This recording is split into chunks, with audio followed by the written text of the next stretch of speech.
Every year, the Daytona 500 arrives right when you need it most, in the very teeth of winter.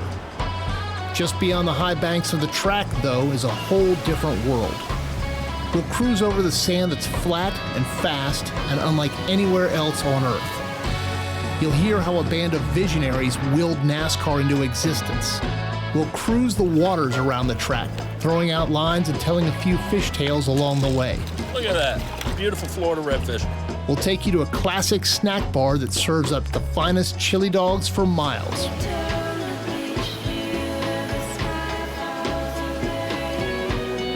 We'll watch the sunrise with a cup of coffee in New Smyrna. We'll see off the day with fried shrimp and cold beer in Ormond Beach. We'll look to the sea and to the sky and to the open road ahead. Home Turn, coming Tuesday, February 11th. All right, guys, join us right here via Riverside Nonsense Garage. The man who has written, directed, and host Home Turn coming out Tuesday, the day in which this episode drops on NASCAR's Tubi channel, as well as NASCAR's YouTube channel. Jay Busbee's here to tell us all about it. How you doing, Jay? I'm doing well. How you doing, boys? Oh, we are doing great. Pumped up for this week. Enough racing stuff going on, as you know, but this is a project you've been working on for a long time, so give us some cliff notes on what the fans should expect when they watch at 7 p.m. Eastern.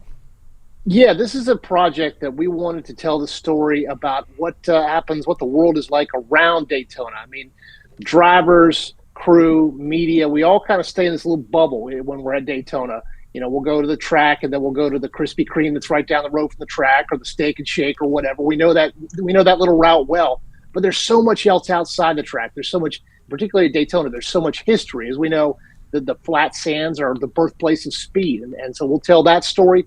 We'll go and hit a little roadside chili dog bar and ice cream parlor right there.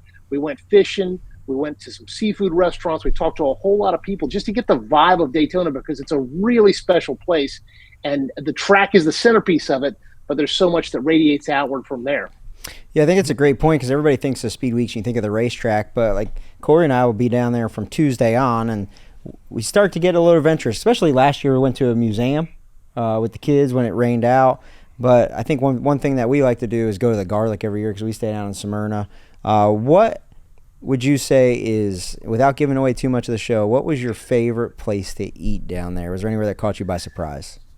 Yeah, there's a seafood joint up in Ormond Beach called High Tides at Snack Jack. It's valet parking. It's the weirdest thing. You go up there and you give your key to the valet, and then he parks your car on the sand right there next to the place. That's right on the water. It's just a great place to go and kick back. They'll lay out a whole bunch of seafood, a bunch of cold beers. It's this classic kind of Florida seafood destination, license plates all over the walls. It's really the kind of place to hang out and just watch the sun go down and just have a great ending of a great day. That was a lot of fun. I'm always curious, and my 4-year-old's curious too, because he asked me this week and he kind of stumped me. He asked, how did Daytona get there? Like the racetrack. How do you have an understanding after making this, the foresight that Bill France Sr. had to pave a 2.5-mile high banked oval on the swamps of Daytona Beach that's changed the course of stock car racing forever? It absolutely has. Yeah, that's what's remarkable, is that this used to be just a sleepy little beach town, and then Bill France knew that the races that were going on there, they would race down the beach, then they would turn and they would go race down A1A right there. And he realized pretty quickly that the more tourists that were coming in there, the tougher it was going to be to race. It gets tougher and tougher to race between the tides and the tourists to run a race that way. So he knew that he had to do something to take Daytona to the next step. And he looked at that area where the track is and realized that he could make a track out of that area with a lot of negotiation, a lot of parties involved, a lot of governmental, back and forth. They managed to put the track there. And one of the cool elements, this is a part that we didn't get to put in, is the form of the track. We had so many stories here that we couldn't fit them all in. It was the form of the track. That trioval there, you'll see it in the video. Way back when, there was a dog track right there on the edge of the track, near what's now turn 1. At that time, Bill France didn't have enough power to move the dog track out of the way. I mean, that tells you the kind of the different world that we're in right now. So in order to get the track to be the size that they wanted to, they built it. They didn't have a straight oval. They did that tri-oval form. And obviously it made for a great, amazing track. But it's kind of a funny story about even now, all of these years later, that dog track influenced not just the shape of Daytona itself, but the route of the boulevard outside it.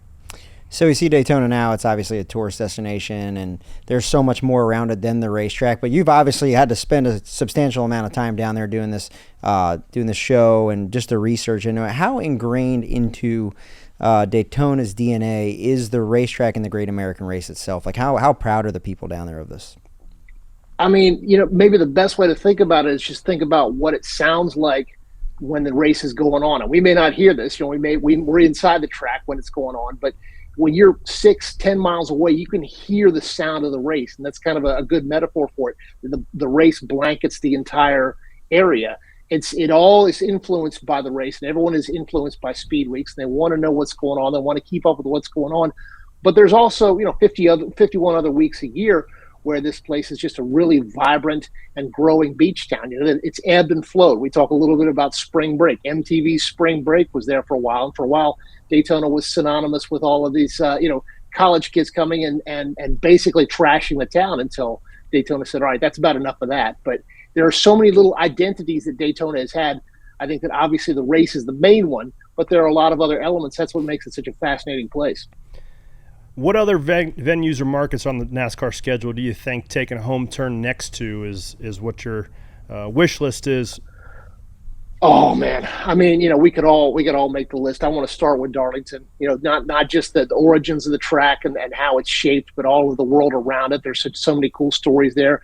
Dawsonville, the Elliott clan there. We want to focus in on that if we possibly can. Talladega has so much around it, and then we'll get on out of the South. We'll go to Texas. We'll go up to Indianapolis, wherever the road takes us. We would absolutely love to do more of these. I think that's going to be a lot of fun. Well, Jay, tell the fans again where to go find it tonight, and I'm sure it's going to be on replay. Several events up until and after Daytona. So tell the fans where to go find it. Yeah. I mean, just the easiest way is to go straight to NASCAR's YouTube channel. It's YouTube at NASCAR, straight there. It'll be right there. We've already got the preview that you just showed. That's already up there, and it'll air at 7:00, and then from there it's going to be on Tubi. You can check the listings on that one, and then after that, who knows? I mean, we'd love to get it out there as much as possible, but it'll be on YouTube right there, and of course you can embed YouTube wherever you have on your socials. So watching the preview there's one thing that I saw, and that was the Thunderbirds. I want to make a little bet with you. Our buddy here, Corey, come hell or high water on Thursday, whether he makes the show or not, he's definitely flying with the Thunderbirds Friday morning. Do you think he pukes and passes out or not? Oh, man. Well, I need a little backstory, Corey. How are you on roller coasters? Love them. All right. Well, you're going to be fine. I think he's going to pass out. I'm too tall to fit in those things. He just wants me to pass out. They're going to take that as a challenge. They're going to take that as a challenge. I don't want him to pass out. I'm your friend. I just think you're going to pass out because you're a sissy. I did watch and because as we covered earlier in the show,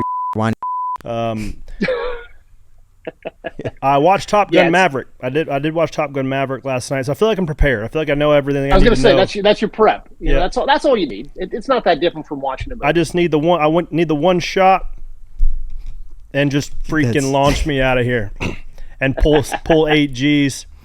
We'll see if the tunnel gets small enough to where I can't walk through it. But it's Daytona is a special place for all of our. For all racers. There's just a special feeling you get when you get to Daytona 1, but when you roll through that turn 3 and 4 tunnel up into the racetrack, it gives you the goosebumps just thinking about it. But thank you for doing this project. I know the fans are very hungry to learn more about Daytona, but also learn more about the sport. So Jay Busbee, ladies and gentlemen, thank you for joining us on Stacking Pennies. Thank you, my friends.